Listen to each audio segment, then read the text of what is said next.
말씀의 제목은 위기를 기회로 바꾸는 사람, 위기를 기회로 바꾸는 사람. 제가 대학교를 졸업하고 공부하기 위해서 대학원으로 진학을 했습니다. 그런데 대학원에 진학하고 공부를 시작을 하는데 제가 예상했던 것과 공부해야 될 내용들이 좀 이렇게 잘 맞지를 않았습니다. 배가 고파도 내가 좋아하는 공부면 굶주린 배로 움켜쥐고 공부를 할 수 있지만 이게 잘 맞지 않으니까 그때 그 순간에 이제 고민이 시작되었습니다. 제 인생의 위기를 맞이한 순간이었습니다. 갑자기 인생의 진로의 방향이 갑자기 흔들리는 순간이었습니다. 가까이 지냈던 친구들은 다들 회사에 취업을 했고 이제 저 혼자 공부하기 위해서 대학원을 가겠다 고집을 피워서 대학원을 갔는데 막상 들어가고 나서 보니까 그런 이제 문제가 발생을 한 것이었습니다. 그때 기도를 집중적으로 했습니다.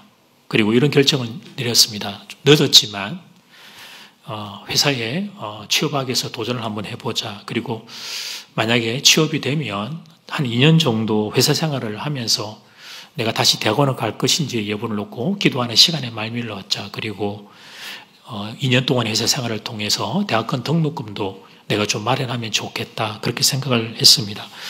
이게 고민만 하고 시간을 그냥 허비하고 보낼 수 없는 형편이었기 때문에 그런 결정을 내렸습니다. 그렇게 해서 많이 늦게 회사에 도전을 했고 취업에 성공했습니다. 워낙 탁월하니까 이제 회사가 저를 받아주셨어요. 그리고 회사에서 저는 오히려 제가 하고 싶었던 공부를 마음껏 할 수가 있었습니다. 경영학 공부하고 인문학 공부를 마음껏 할 수 있도록 회사가 이제 공부할 수 있는 그런 책에 대한 지원들 이런 것들을 많이 환경을 지원해 주었습니다. 그래서 제가 다시 대학원으로 돌아가지 않고 회사에서 이제 계속 일하면서 또 원하는 공부를 하며 그렇게 한 8년 정도의 시간을 보낼 수 있었습니다. 제 인생의 위기였습니다. 대학원 가서 공부하고 계속 그렇게 배우고 가르치는 일을 하고 싶은 마음이 있었는데 그게 잘 맞지 않았을 때 어떻게 하면 좋을지 이미 취업은 끝난 것 같은 어떤 그런 상황 앞에 위기였는데 하나님의 도우심으로 위기를 기회로 바꿀 수 있던 순간이었습니다. 사랑 여러분, 고난을 우리가 원치 않습니다. 그런데 인생의 고난은 찾아옵니다. 사람들은 이것을 위기라고 부릅니다. 위기를 한자로 찾아보면 위험한 시기입니다. 위험한 시기. 위험할 위자에다가 시기, 여러분 기자를 써서 위험한 시기 그렇게 말합니다. 그래서 문자 그대로 보면 부정적인 개념입니다. 그런데 이 단어를 살짝 바꾸어 사용하는 사람들이 있습니다. 그 위기의 기자를 기회의 기자로 바꾸어 사용하는 것입니다. 그래서 이들은 위기를 어떻게 해석하냐면 위험한 기회라고 해석을 해요. 위험한 기회. 이런 통찰력을 지닌 사람들이 있습니다. 위기를 위험한 기회로 해석해내는 사람들이 있습니다. 물론 위험한 것은 맞습니다. 잘못하면 무너질 수 있는 상황이 되기도 합니다. 그런데 이 위험한 순간을 잘 받아내면서 그 순간을 기회로 바꿔내는 사람들이 있습니다. 저는 여러분이 그런 사람들 되기를 축복합니다. 위기를 기회로 바꿀 수 있는 사람들, 이 이야기가 여러분의 이야기가 되기를 다시 한번 축복합니다. 첫 번째, 원망이 기본 모드인 인생들. 안 좋은 것만 읽을게요. 원망이 기본 모드인 인생들. 오늘 본문은 출애굽기 15장입니다. 바로 앞장에 기록된 사건이 뭐냐면 그 유명한 홍해를 건넜던 사건입니다. 출애굽 이스라엘 백성들이 홍해를 건넜던 사건이 바로 앞장에 기록되어 있습니다. 홍해를 건너고 나서 이스라엘 백성들은 흥분의 도가니였습니다. 무서울 게 하나도 없었습니다. 나와봐라 이거야. 내 앞에 뭐든지 와봐라 이거야. 내가 홍해를 걷는데 뭐가 내 앞에 가로막을 거냐. 이런 기세가 대단했습니다. 당장 내일이면 약속 땅에 진입할 듯한 기세를 그들은 지니고 있었습니다.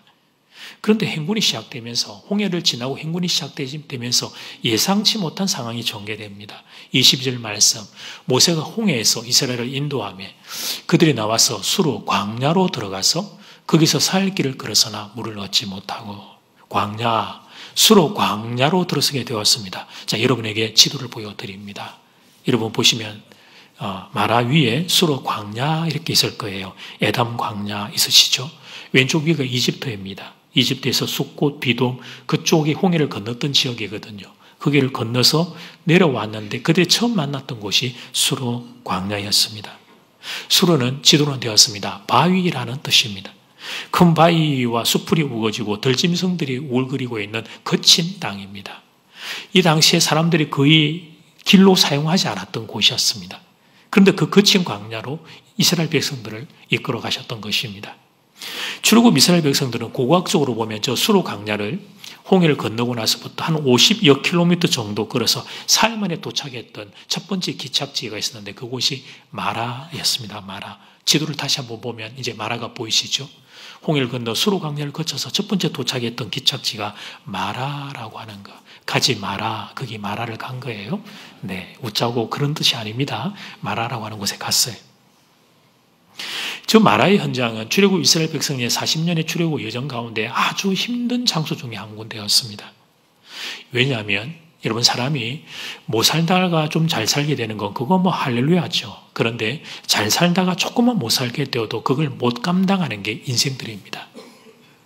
400년이 넘는 시간 동안 과거에 이스라엘 백성들은 당시 세계 최강대국 이집트의 풍요로운 농경 문화에 익숙해져 있었습니다. 범람하는 나일강에 씨만 뿌려놓으면 그러면 여러분 곡식이 자라서 그걸 수확해서 먹으면서 그렇게 살았습니다. 그런데 생전 처음으로 계속 이동해야 되고 그들이 아무것도 할 수 없는 광야에 직면을 했던 것입니다. 이걸 굳이 비유하자면 서울 강남에 넓은 아파트에 살다가 여러분 경험이 없으시죠? 저도 살아본 경험은 없고 과외 아르바이트를 하기 위해서 서울 강남의 아파트에 가본 적은 있는데 더 이야기하면 조금 그랬기 때문에 신분 차이가 서로 느껴지니까 네 거기 이제 그 서울 넓은 강남 아파트에 살다가 달동네의 반지하 단칸방 부산에 있는 분들은 반지하 잘 경험 못 하시죠? 서울 가면 반지하 많습니다. 저 살아봤습니다. 예, 화장실에 역류합니다. 수압 차이 때문에. 예. 그런 곳에 들어가게 살게 되었다. 이렇게 보시면 돼요. 여러분 홍해를 건너고 난 뒤에 첫째 날은 감격으로 인해서 힘든 줄 몰랐겠죠. 근데 둘째 날, 셋째 날에도 광야가 이어지기 그들의 마음에 불안이 찾아옵니다. 공포와 두려움이 밀려옵니다. 여기저기서 사람들이 조심하고 참고 있던 말들이 웅성거리며 터져나오기 시작을 해요. 야, 이 길 맞나? 이거 아니지 않나? 이거 아무리 생각해도 아닌 것 같은데? 네가 가서 모세한테 가서 이게 맞는지 한번 확인해보고 와라. 이제 이런 이야기들이 들려나오기 시작을 했어요. 그런데 그들의 불안과 공포감에 결정타를 날릴 일이 발생했습니다. 그것은 물이 떨어져 버린 것이었습니다. 200만이나 되는 민족이 뜨거운 광야를 한 사흘간 이동하다가 보니까 여러분 가죽불에 담아왔던 물이 그만 떨어지고 말았던 것입니다. 성경은 물을 얻지 못했다 간단히 기록하고 있지만 그런 일이 아닙니다. 뜨거운 광야 이스라엘 백성들에는 생존, 생사의 여부를 결정짓는 중요한 문제가 되었던 것입니다. 그때 저 멀리 오아시스가 보였습니다. 그러면 그렇지 홍해를 건너게 하신 하나님이 우리를 광야에서 말라 죽이실 리가 없지. 그러며 그들이 막 서로 앞다투어 오아시스를 향해 달려갔어요. 그곳이 첫 번째 기착지였던 마라였던 거예요. 이제 살았다 생각하고 마라에 도착해서 그들이 그 물을 마셨는데 이거 웬걸? 또 예상하지 못한 일에 직면합니다. 23절 말씀. 마라에 이르렀더니 그곳 물이 써서 마라에 있는 그 오아시스가 있었어요. 물을 먹었는데 써서 마시지 못하겠으므로 그 이름을 마라라 했더라. 마라가 히브리어로 쓰다 그런 뜻이에요. 쓰다. 먼저 물에 도착한 사람들이 벌컥벌컥 물을 마셨습니다. 여러분이 물을 못 먹는데 저만 물을 먹을 때 제가 얼마나 행복한지 몰라요. 도착한 사람들이 물을 먼저 마셨어요. 그리고 이 섬기시는 분 너무 감사해요. 적절한 온도로 설거지를 이렇게 잘 섬겨주셔서 고마워요. 그런데 그들도 먼저 도착한 이들이 물을 마셨는데 그 물이 얼마나 쓴지 마신 물을 다 토해버렸어요. 여러분 기대가 크면 실망도 큰 법. 이스라엘 백성들은 실망에 더하여 원망이 터져나오기 시작했습니다. 24절 말씀. 백성이 모세에게 원망을 이르되 우리가 무엇을 마실까 하며. 사는 여러분 이상이 간략한 본문의 상황이었습니다. 만약에 그때 우리가 이스라엘 백성이었다면 어떻게 행동했을까? 그랬으면 우리도 이스라엘 백성들과 똑같이 행동했을 겁니다. 뜨거운 광야에서 사흘 길을 걸었는데 물을 얻지 못했다면 제 정신을 사람이 누가 있겠습니까? 당연히 원망하고 욕하고 난리가 났을 겁니다. 여러분 사람이 좀 살만하면 신사 흉내도 내고 그러지만 살기 어려 보십시오. 체면이 차려지는지. 일단은 내가 살고 봐야 합니다. 그게 인간의 실체예요. 7, 8월 동남아는 너무 더워요. 40도가 넘게 막 올라갑니다. 그때 이제 청년들 데리고 단기 선교를 갔던 그때 어느 한순간이 말씀을 준비하는데 부끄러웠던 순간이 또 올라왔습니다. 초등학교 운동장에서 거기 학생들을, 캄보디아 학생들을 데리고 이제 운동을 했습니다. 뜨거운 햇살 아래서 운동회를 하고 땀을 뻘뻘 흘리고 운동회를 진행을 했습니다. 생각나는 건 딱 하나밖에 없어요. 빨리 운동회를 끝내고 저기 집 놔둔 데 가서 빨리 저기 있는 물을 마셔야 되겠다. 그 생각밖에 들질 않았어요. 그래서 이제 그 모든 행사가 끝나고 그 학교 벽에 차마 밑에 놓았던 짐 쌓여있는 곳에 가서 물을 마시러 그 냉장고에 들어가 있는 시원한 것도 아닌데도 워낙 더우니까 그 물을 마시러 가게 되었어요. 근데 그 순간 제가 이제 지금 생각해도 부끄러운 거예요. 저도 고생했지만 청년들이 고생을 더 많이 했거든요. 저는 좀 이렇게 멈춰서 했기도 했지만 청년들은 계속 같이 스텝으로 뛰고 땀을 많이 흘리고 있으니까 리더로서, 목사로서 제가 너희들 수고 많았다. 자, 이거 너희들이 먼저 자 물을 한 잔씩 먼저 해라. 이렇게 제가 생수를 먼저 건네서야 합니다. 빈말로라도 제가 좀 그렇게 했어야 합니다. 그런데 웬걸 그런 생각이 하나도 안 들고 제가 먼저 물을 그걸 안 먹으면 죽을 것 같아가지고 그렇게 그냥 물을 제가 먼저 먹고 그랬던 그 순간이 생각이 났습니다. 사랑하는 여러분, 사람은 그런 존재입니다. 너무 힘들면 일단 만사가 귀찮고 짜증이 나고요. 다른 사람을 돌아볼 여유가 생기지 않아요. 그래서 저는 오늘 이 본문의 이스라엘 백성들을 보면서 위에 계신 하나님 용서해 주십시오. 이스라엘 백성들의 원망이 이해가 되는 것입니다. 여러분, 이런 상황에서 누군들 원망하지 않겠습니까? 사람이 받은 은혜는 쉽게 잊어버리는 법입니다. 3일 전에 홍해를 건넜던 기적을 경험했지만 지금 현재 목말라 죽을 것 같으면 그러면 원망이 나오는 것입니다. 그게 인간입니다. 너나 할 것 없이 그게 우리 모두의 수준입니다. 이래도 여러분 감이 오지 않죠. 좀 더 직접적인 비유를 들자면 여러분 거기 있었던 백성들 중에 연로하신 부모님 계셨을 거 아니에요. 젊은 우리야 좀 견딘다고 해도 연로하신 부모님 갈증 때문에 여러분 곧 돌아가실 것 같은 상황이면 그 마음이 어떻겠어요?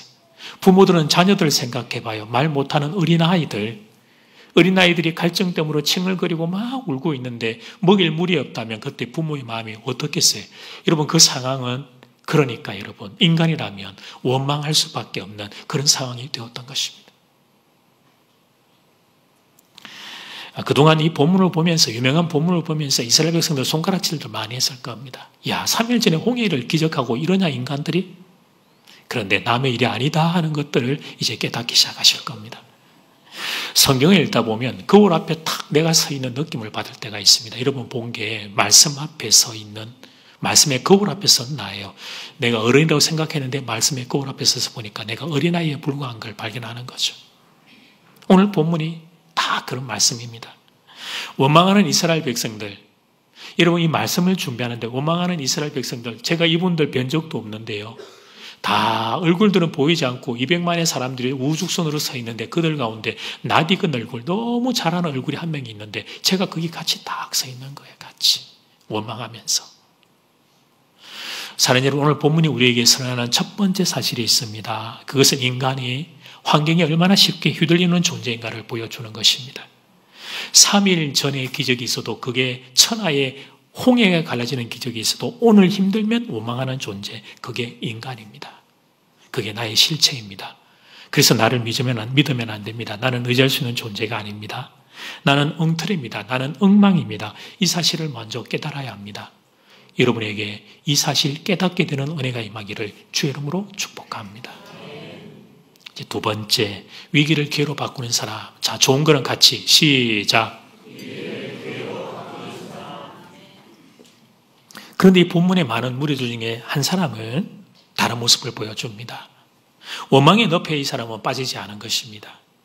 그도 똑같은 인생일 텐데. 그래서 다 원망하고 있는데 누가 봐도 원망할 만한 상황인데 그런데 이 사람은 그 원망을 이겨내고 있는 거예요. 그 사람의 이름은 모세입니다. 마라의 썸물을 만났을 때 이스라엘 백성들이 모세를 원망했습니다. 지도자를 원망했습니다. 모세가 기가 막혔을 겁니다. 모세가 잘못한 게 뭐가 있습니까? 모세는 하나님이 시키는 대로 했을 뿐입니다. 원망하려면 즉 하고 싶으면 하나님한테 직접 하지. 근데 왜 나한테 하고 난리야? 왜 나한테 하고 난리야? 그런데 이들이 모세를 원망했습니다. 광야에서 물이 떨어진 것도 마라에 물이 쓴 것도 모세의 잘못이 아니었습니다. 그런데도 그들은 모세를 원망했어요. 24절 말씀, 백성이 모세에게 원망하여 이르되 우리가 무엇을 마실까 하며.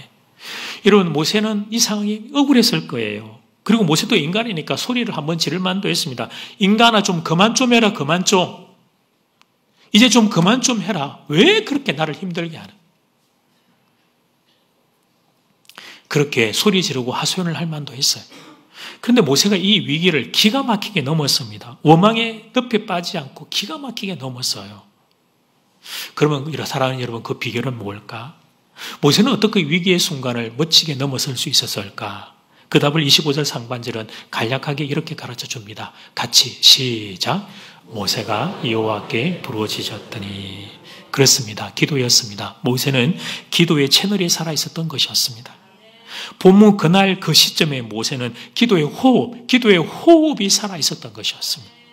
그래서 백성들이 원망하면서 모세를 때려 죽이려고 했던 그때 모세는 하나님께 부르짖을 수 있었습니다. 모세는 그 시간 그때 기도의 호흡이 살아있었기에, 기도의 채널이 살아있었기에, 기도의 동력이 살아있었기에, 기도의 습관이 살아있었기에, 기도로 하나님을 만나고 있었기에 그 급한 순간에 하나님께 부르짖을 수 있었던 것입니다. 그리고 모세는 하나님의 도우심을 받게 됩니다. 하나님의 모세에게 한 나무를 가리키십니다. 그 나무를 물에 던지자 물이 달게 되었습니다. 25절 다시 봅니다. 모세가 여호와께 부르짖었더니 여호와께서 그에게 한 나무를 가리키시니 그가 물에 던지니 물이 달게 되었더라. 위기가 기회로 바뀌게 된 것이었습니다. 그 비결은 모세의 기도의 호흡에 달려 있었던 것입니다. 이 모세로 인해 이스라엘 백성들 전체가 다시 살게 됩니다. 참 이 한 사람이 얼마나 중요한지. 그런데 본문을 보면 3중의 축복을 받아 1번은 일단 물을 얻게 되었습니다. 2번은 치료하시는 하나님을 만나게 되었습니다. 26절 하반절 말씀, 내가 애굽 사람에게 내린 모든 질병 중 하나도 너에게 내리지 아니하리니 나는 너희를 치료하는 여호와임이라. 아멘. 치료하는 하나님, 여호와 라파의 하나님을 만나게 된 것입니다. 위기의 순간에 여호와 라파의 하나님을 만나게 된 것입니다. 다들 원망하는 상황에 그 원망의 파도에 밀려가지 않고 딱 기도로 버텨서서 하나님을 붙잡았던 사람 모세, 그가 있었던 그 자리에 여호와 라파 치료의 하나님이 등장하게 되는 것입니다. 3분은 엘림의 오아시스를 경험하게 되었어요. 27절 말씀, 그들이 엘림에 이르니 그게 물샘 12과 종려나무 70그루가 있는지라 거기서 그들이 그 물 곁에 장막을 치니라. 물샘 12 지파별로 물이 나오는 오아시스를 가지게 되었습니다. 종려나무 70그루, 완전수를 상징하는 칠이 10개가 되는 70그루의 종려나무를 가지게 되었습니다.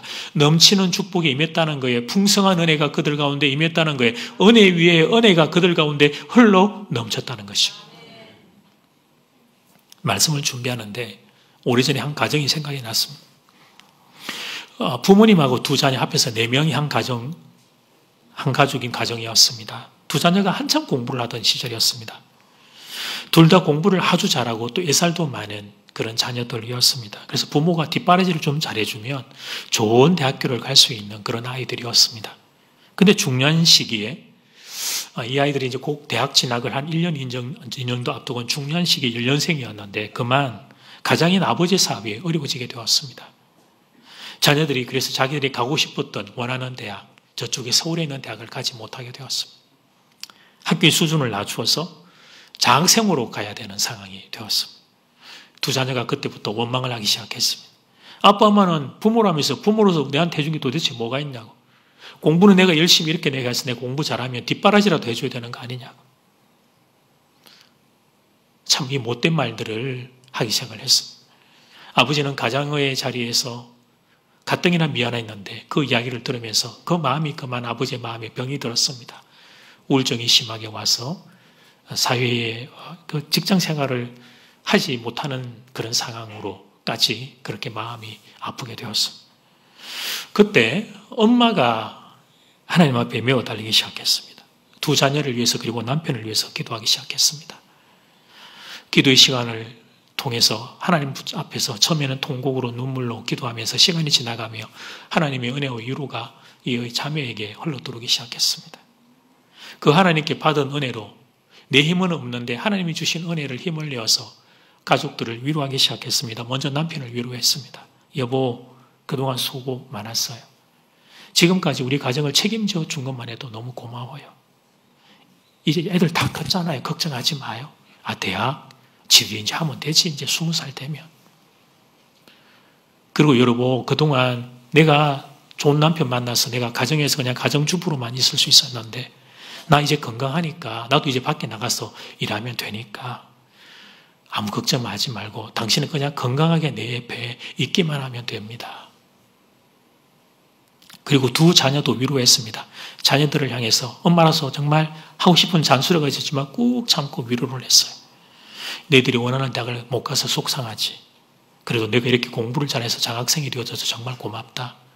내가 원하는 대로 다 도와주지는 못하지만 엄마가 지금 있는 상황에서 해줄 수 있는 최선을 다해서 너희들을 돕도록 그렇게 할게. 미안하다. 그렇게 자녀들을 위로하고 이 엄마가 용기를 내어서 해보지 않았던 일로 계약직을 신청을 하고 일을 하기 시작을 했습니다. 엄마의 헌신을 보면서 일을 하고 들어와 저녁에 누워 끙끙거리고 잠이 드는 그 엄마를 보며 자녀들도 조금씩 철이 들기 시작하고 자녀들이 마음을 돌이키기 시작했습니다. 그리고 남편도 그 마음에 조금씩의 치유가 일어나 다시 일어나서 이제 밖에 나가 다른 일이지만 일을 할 수 있는 정도의 상황이 되었습니다. 가정의 회복이 조금씩 일어나게 된 것이었습니다. 이 기적은 가정의 회복이라고 하는 이 기적은 기도하는 엄마를 통해 일어난 것이었습니다. 사랑하는 여러분, 그 엄마도 원망하고 싶은 마음은 동일했습니다. 사업에 실패한 남편에 대한 원망, 왜 내 말을 안 듣고 하다가 사업을 실패했을까? 버릇없는 자녀들에 대한 원망, 그동안에 준 사랑은 생각 못하고 저 녀석들 버릇없이 왜 그럴까? 무엇보다 내 인생을 이렇게 방치해 버린 것 같은 하나님에 대한 원망. 근데 엄마는 그 원망하고 싶은 순간에 하나님을 찾았습니다. 하나님께 부르짖습니다. 하나님의 도우심을 구했습니다. 그리고 위기를 기회로 바꾸는 사람이 될 수 있었습니다. 사랑하는 여러분, 이 가정도 마라의 썸물의 위기를 겪었습니다. 물이 없어 생존의 생사가 흔들리는 것과 같은 위기를 이 가정도 겪었습니다. 그런데 그 순간들을 기도로 버텨내자, 기도로 통과하자 썸물이 단물이 되는 축복을 받았습니다. 가정이 회복되는 축복을 받았습니다. 본문을 다시 잠깐 보려고 합니다. 27절 말씀, 이건 다시 한번 보니까 같이 읽어볼까요? 시작. 그들이 엘림에 이르니 물샘 12과 종려나무 이런 그루가 있는지라 거기서 그들이 물 곁에 장막을 치니라. 아멘. 왜 한 번 더 읽냐면 이 말씀이 여러분의 말씀이 되기를 축복합니다. 엘림의 오아시스가 여러분의 삶의 간증이 되기를 축복합니다. 이스라엘 백성들이 썸물의 마라를 떠나 아래쪽 남쪽으로, 지도로 보면 아래쪽에 남쪽으로 한 10km 고각쪽으로 보면 밑으로 이동을 해서 도착한 곳이 엘림이에요. 두 번째 기착지 엘림. 엘림은 물샘 12과 이런 그루에 종려나무가 있는 거대한 오아시스였습니다. 시냇물이 흘러 넘치고 울창한 숲이 있었습니다. 여러 종류의 과일나무들도 있었습니다. 물도 달고 시원해서 200만 이스라엘 백성들이 충분히 쉴 수 있었습니다. 물샘 12는 이스라엘 지파, 각 지파 하나씩 돌아갔습니다. 종려나무 이런 그루는 이스라엘 70장로들 장막에 하나씩 돌아갈 수 있었습니다. 엘림은 이스라엘 백성 전체를 위한 안식처였습니다. 다투지 말라고 또 일하는 게 있으면 또 한 집안은 어떻게 해나 또 다투고 또 그럴 것 같아서 하나님이 딱 공평하게 화목하게 평안하게 쉴 수 있는 그들의 안식처를 마련해 주셨던 거예요. 이런 풍성한 엘림이 여러분 마라에서 불과 10km만 더 아래로 내려가면 있었던 거예요. 지도를 한번 보세요. 마라에서 10km 아래를 내려가면 엘림이 있었던 거예요. 그런데 문제가 뭡니까? 그들에게도 그렇고 우리에게도 그렇고 엘림은 잘 보이지 않는다는 것입니다. 마라의 썸물만 우리 앞에 보인다는 것입니다. 눈앞의 상황만 보입니다. 당장의 고통만 보입니다. 그래서 입에서 나오는 게 원망과 불평만 나오게 되는 것입니다. 사랑하는 여러분, 그러나 마라의 이 시간들을 잘 통과하고 나면 일정의 시간이 지나가면 엘림이 여러분을 기다리고 있을 겁니다. 본문에는 고고학적으로 10km였지만 우리는 물론 그 거리가 다를 수 있습니다. 100km가 될 수도 있고 1000km가 될 수도 있고, 시간적으로 그들이 만약에 10시간이었다면 우리가 하루가 될 수가 있고 1년이 될 수 있고, 거리와 시간의 차이는 있지만 마라의 썸물을 통과, 기도의 시간들로 통과하고 나면 엘림의 오아시스가 여러분을 기다리고 있을 겁니다. 어리석은 것은 우리가 그 순간을 견디지 못하고 그 순간을 참지 못하는 거예요. 그래서 가정의 가장이나 또는 지도자에게 우리가 이렇게 항의하고 달려들고 하나님께 원망하는 안타까움들이, 인생의 위기가 우리가 찾아오면 그냥 그걸 위기로만 마주치고 그렇게 여러분 우리는 보내버리는 거예요. 위기를 기회로 바꾸어 내지를 잘 못하는 것입니다. 바라기는 여러분은 이런 인생이 아니기를 소원합니다. 위기를 기회로 바꿀 수 있는 분들 되기를 주의 이름으로 축복합니다. 결론, 사랑하는 여러분, 인생살이는 광야 생활입니다. 광야는 물이 없어서 고통당하는 일이 발생하는 곳이에요. 광야에서의 물은 생존을 좌우하는 중요한 요소예요. 그런데 그 중요한 요소가 결핍되는 곳이 광야예요. 우리 인생이 그와 같아. 그러니까 이 광야를 인생과 비교하는 건 너무 적절한 비유죠. 우리 인생에서도 이런 생존을 좌우하는 문제가 발생을 해요. 건강에 질병의 문제가 생기게 해요. 물질의 어려움이 생겨요. 또는 여러분, 우리 본인들뿐만 아니라 장년들뿐 아니라 우리 자녀들의 인생의 진로의 문제에 예기치 않는 변화들, 다른 길들, 어려움들, 장애물들 앞에 그런 순간에 서면 우리가 이게 생존의 위협을 받는 것과 같은 두려움과 공포를 느끼게 되죠. 그래서 인생은 광야입니다. 그러니까 참 많은 인생들이 어떻게 됩니까? 본문 이스라엘 백성들과 똑같은 수준으로 원망과 불평에 빠져버리는 것이, 자기 인생을 저주하고 무너져 내립니다. 신세를 한탄하고 자기 연민에 빠져버립니다. 그런데 모세는 이 위기의 순간을 기회로 바꾸어 내었어요. 마라의 썸물에서 엘림의 단물로 바꾸어 내었습니다. 그 비결은 기도였습니다. 기도였습니다. 기도였습니다. 기도였습니다. 모세와 이스라엘 백성들이 육신이 다른 게 아무것도 없었고, 다른 거 먹었던 거 아니고, 다른 거 입었던 거 아니고, 다른 환경에 있었던 거 아니고, 똑같은 현장에 있었지만 모세는 기도에 호흡이 살아 있었던 것이에요. 그 원망의 순간을 기도로 버텨내자. 저는 이게 묵상하는데 이게 너무 적절한 표현 같아요. 기도로 버텨내자 엘림의 오아시스를 만날 수 있었던 것입니다. 사랑하는 여러분, 광야와 같은 인생길, 마라의 썸물이 수없이 여러분을 공개할 것입니다. 죄송하지만 우리는 광야에 살고 있기 때문에 마라의 썸물이 수없이 여러분을 공격할 것입니다.